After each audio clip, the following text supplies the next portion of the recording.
For decades, Japan lived with a contradiction.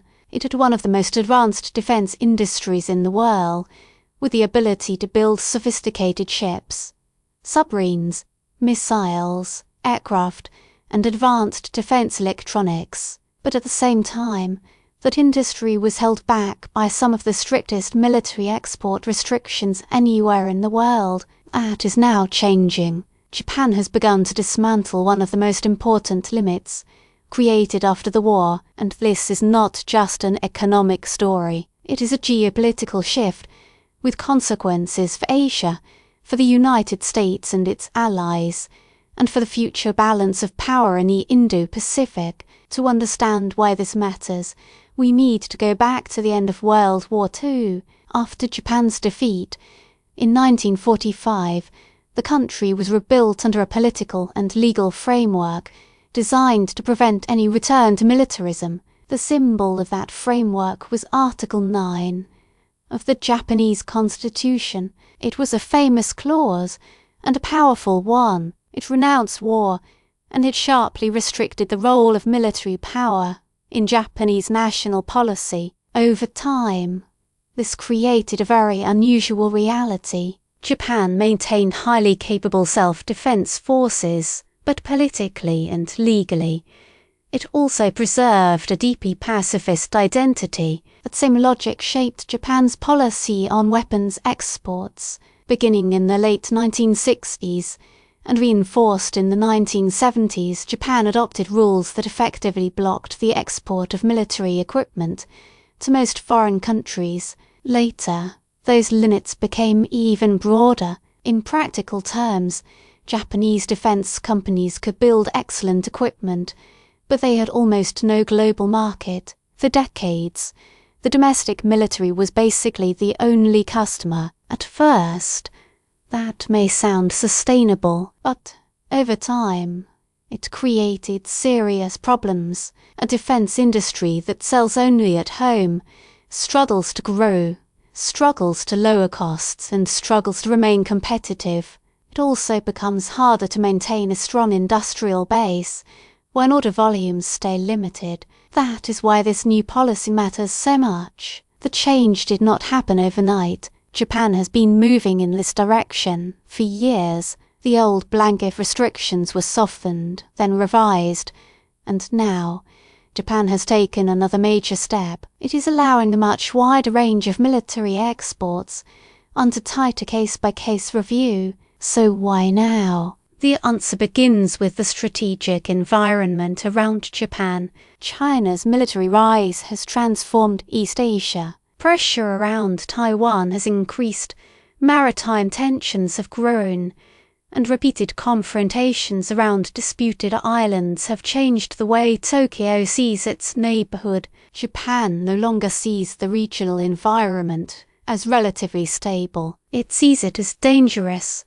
uncertain, and getting worse. Then there is North Korea, its ballistic missile program, its nuclear program, and its repeated tests have kept Japan under constant strategic pressure. Beyond Asia, the war in Ukraine has also changed the conversation. It has shown how quickly ammunition stockpiles can be drained, how quickly military equipment can be consumed, and how important industrial capacity becomes during a long conflict. That lesson is now being absorbed by many governments. National defense is not only about troops and strategy, it is also about factories, supply chains, spare parts, ammunition, and the ability to keep producing under pressure. In other words, if a country cannot produce enough equipment, maintain enough supply chains, and support partners where necessary,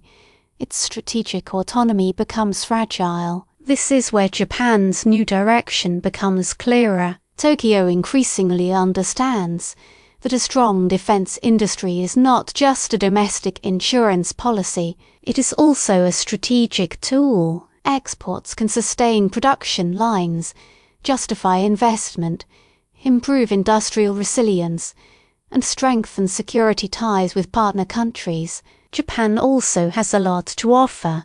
Despite its pacifist public image, Japan's defense sector is highly sophisticated. One of the most prominent examples is the Mogami-class frigate. It is a modern, multi-mission warship designed with stealth features, strong automation, and the ability to operate with a relatively small crew. That kind of platform is attractive for countries that want advanced naval capability without the burden of massive operating costs. Submarines are another area of strength. Japan has built an international reputation for high-quality conventional submarine design. The emphasis is clear stealth, reliability, and strong maritime performance in difficult regional conditions. Missile technology also matters. Japan has invested heavily in anti-ship systems and coastal defense concepts that reflect Japan's own geography,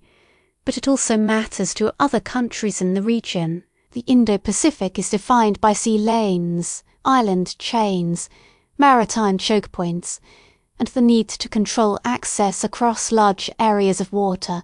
In that environment, anti-ship and coastal defense capabilities are highly relevant. Beyond that, Japan also has important experience in patrol aircraft, transport aircraft, armoured vehicles, and defence electronics. And this is no longer just theory. One of the clearest signs of the new era is Japan's defence cooperation with Australia. The agreement, centred on upgraded Mogami-class frigates, is more than a contract. It is a strategic signal. It shows that Japan is no longer only discussing defence exports in the abstract. It is entering the market in a serious way, and it is doing so with trusted partners. But there are still limits. Japan is not becoming an unrestricted global arms seller overnight. Even under the new framework, exports remain subject to political review and oversight. Sales are not automatic, and Japan still presents itself as acting with caution. That matters because the policy remains controversial. Inside Japan, critics argue that these changes erode the spirit of the settlement created after the war. They say the new approach weakens the pacifist principles associated with Article 9. To them, this is not just a bureaucratic update, it is a symbolic break with the identity Japan built after 1945. Outside Japan, reactions are also divided. China has strongly criticized the move. It frames the change as a dangerous sign of remilitarization, but other countries see it differently, especially countries concerned about regional security and supply chain reliability. For them, a more active Japanese defense sector means more options, more resilience,